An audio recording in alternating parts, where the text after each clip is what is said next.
Sam, one of the deep inspirations in your work that you've expressed over the years is Gandhiji, and both from your education as a child and how it's really influenced your whole adult life. I wonder if you could just share with us some personal insights from Gandhi, and because he's still very applicable today. Absolutely. I believe Gandhi is more important to the world today than ever before. Mm. I was fortunate enough to have been born in 1942. Gandhiji was still alive. Being a Gujarati family living in Orissa, almost 1,000 miles away from Gujarat, in our house, Gandhiji and Sardar Patel, two Gujarati heroes in the independence movement beside Pandit Nehru, were very important characters. So my parents used to talk about all three. And growing up in that Gujarati family, Gandhian values became very important to us. So when Gandhiji died, I still remember as a little boy, my father came home and we were sitting outside with my brother and I, and he said, Bapuji died. So immediately, all of us in the house had to take a bath. It's a custom in Gujarati family. When somebody in the family dies, you take a bath. So it was like someone in our family had died. So when Sardar Patel died, my parents decided to send us to a boarding school with my older brother, or my brother and I, in Gujarat. So we went to this boarding school. I was in the 5th grade, about 9-year-old. And the entire ecosystem there was based on Gandhian values, which emphasize simplicity,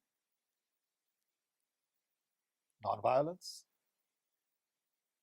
vegetarian food. I'd never eaten meat before coming to America. Truth and absolute truth, and we'll talk about some of these things later on. Sense of sacrifice, love for all, unconditional love, concern for minorities, concern for poor. All of these things were sort of taught in the school and taught in a different way. All our teachers were very Gandhian, very simple, wore simple clothes, white, topi, shirt, dhoti. And we were brought up in that environment. These things had great impact on our mind. We valued ethics much more so than many people did. And I think this stayed with us throughout our life. I have learned a great deal from his life because his life was his message. He was the greatest communicator ever lived, according to me. How could you lift a pinch of salt and galvanize everybody for satyagraha? In day and age when there was very little radio, no television, he could communicate to millions and millions. What would he do with social media and internet? And his messages are very simple. His life centered around his messages. Take, for example, truth. Truth is such a simple concept. If we follow that concept, you don't need any of the contracts. If I tell you that I'll give you $100 that you have given me back next week, you don't need to go to a lawyer and sign an agreement, because then you have trust and you believe that what I'm saying is what I mean, and what I mean is what I say. Today's world is based on mistrust and not enough truth. Gandhiji believed in trust and truth. Everything you look around in the business world is completely based on mistrust and lies. Immediately 10 lawyers will come and 50-page document would be drafted and 3 fellows will sign it and 7 fellows will attest it and will be deposited in this account and that account, and because nobody takes anybody for truth. So Gandhian way of looking at all of these things was very different. Take non-violence. His thing was satyagraha. You can demonstrate. I don't know whether you have seen Gandhi movie. But fascinating. Such a simple idea of non-violence. How he used that tool to really get attention from British in a very different way. It was the greatest innovation. He doesn't get credit for it, but he was an innovator of the first order. He knew exactly what was going on. He had his own way of dealing with it. His whole emphasis on simplicity. His clothing, his living, it was very simple. His requirements were a minimum. He didn't have any asset, didn't have a bank account, he didn't have anything. And he lived comfortably. Okay, whatever comfort means. He was a man of great wealth. Absolutely. Now, world has forgotten all this. World needs today Gandhian thinking and also a sense of sacrifice. He always sacrificed for others. You may not go to his extreme, but we are not willing to sacrifice anything today for others. Invariably, I find those who are capable of giving want to take more from the system.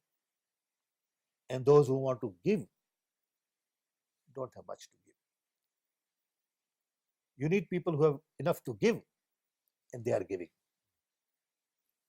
And Gandhiji was very clear about all of these things. Love for everybody.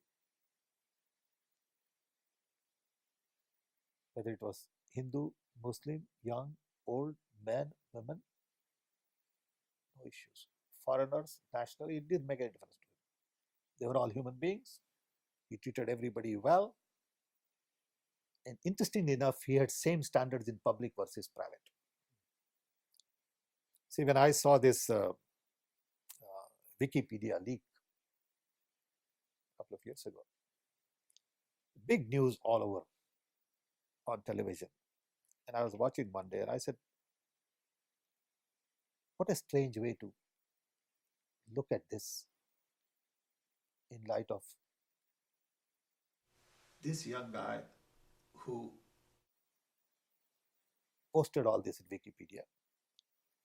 And the power all over the world said, get that guy because he's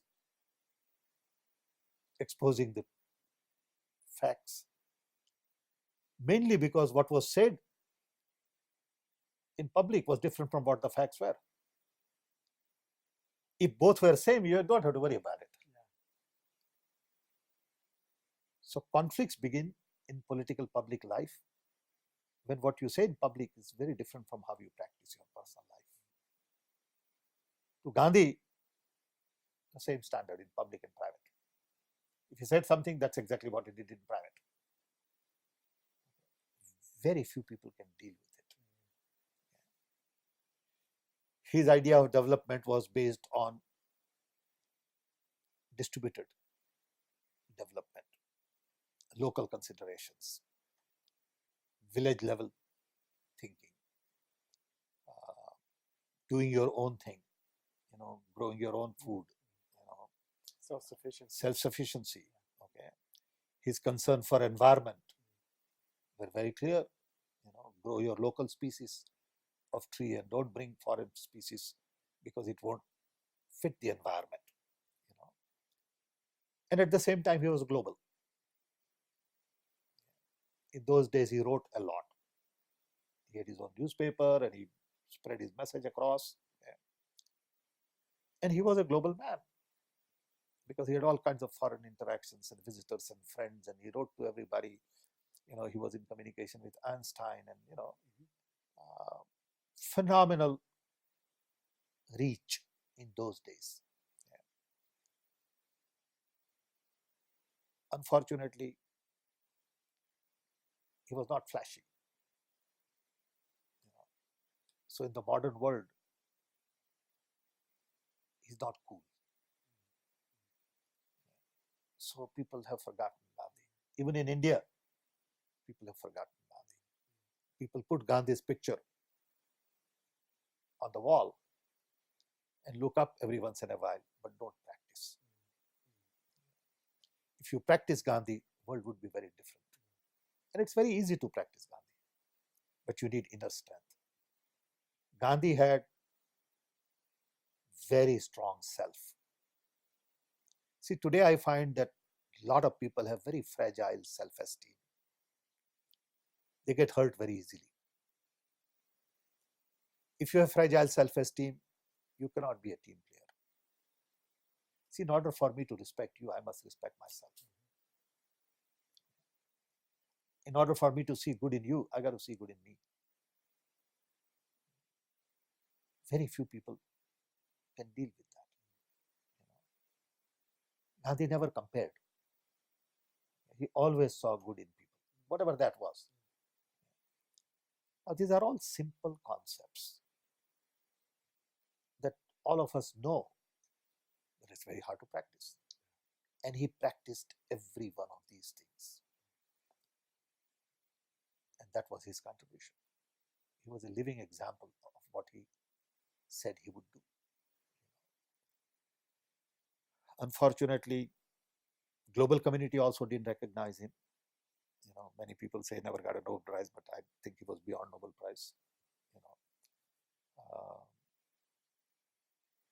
He was a philosopher. He was an innovator. He was a leader. And he was a common man. I mean, can you think of a man who never wore any military uniform, had no position in the government, had no title, no designation, but he fought British Raj single-handedly and got them out.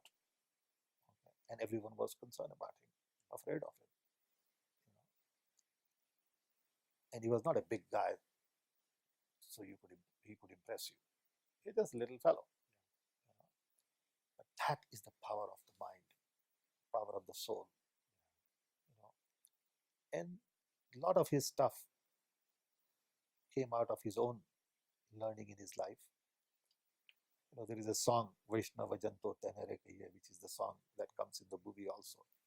And I think that song says it all. If you really analyze that song, it says everything about Gandhian way of living life. Today, world needs Gandhi badly.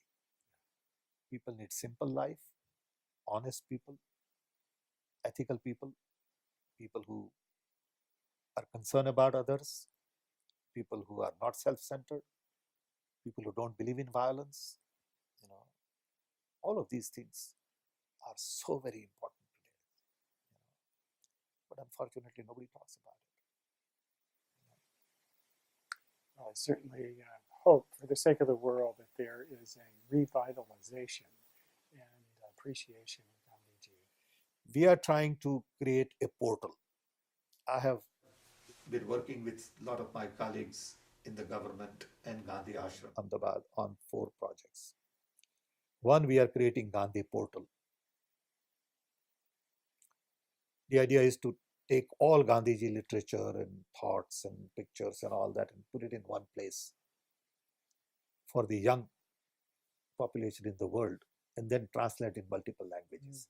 German, Chinese, English. It's in English and Hindi. Translate in Portuguese, Spanish, whatever. 2, Gandhiji visited 2,000 sites in India. And we want to take about a couple of hundred of those sites and build those sites that he visited for the young to go visit and sensitize them. 3, we have a Gandhi University in Gujarat, which is called Gujarat Vidyapit, and it's only in Gujarati. So I met with them and I said, look, I want to take this Gandhi University idea and take it global on internet. So if somebody sitting here wants to take a course on Gandhi and non-violence, he can take it online. And then Gandhi University should be not just in Gujarat, it should be in every state in India. Give an option to local chief ministers. If they want to do it, we'll support them. And 4th, I would like to start once a year conference on Gandhi's intellectual heritage. Nobody is paying attention to Gandhi's intellectual heritage. There are so many great scholars all over the world working on Gandhi in different ways. Psychoanalysis of Gandhi, philosophy of Gandhi, whatever. We don't have one platform to bring all of these together once a year. So I want to do that. So these are 4 projects I'm working on. I think Prime Minister would be launching the portal on September 2nd. I'm going to be there hopefully. And we have had great support from Prime Minister and the government. And I think it's whatever we can do little to revive Gandhi needs to be done right.